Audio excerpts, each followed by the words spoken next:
ہاں ہاں قسم ہے چاند کی اور رات کی جب رخصت ہونے لگے اور صبح کی جب روشن ہو جائے کہ وہ آگ ایک بہت بڑی آفت ہے انسان کے لیے ڈر کی چیز، یعنی اس شخص کے لیے جو تم میں سے آگے بڑھنا چاہے یا پیچھے رہنا چاہے۔ ہر شخص اپنے کرتوتوں کے باعث گرفتار ہوگا، مگر داہنی طرف والے نیک لوگ جنتوں میں ہوں گے اور پوچھتے ہوں گے، یعنی آگ میں جلنے والے گناہگاروں سے کہ تم دوزخ میں کیوں پڑے؟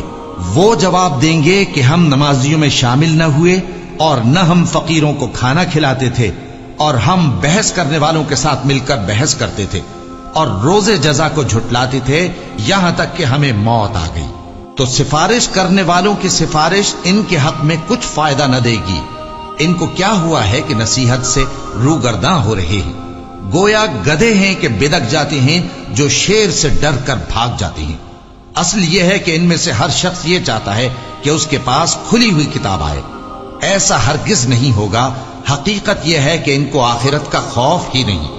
کچھ شک نہیں کہ یہ قرآن نصیحت ہے، تو جو چاہے اسے یاد رکھے، اور یاد بھی تبھی رکھیں گے جب اللہ چاہے۔ وہی اس لائق ہے کہ اس سے ڈرا جائے اور وہی معاف کرنے والا ہے۔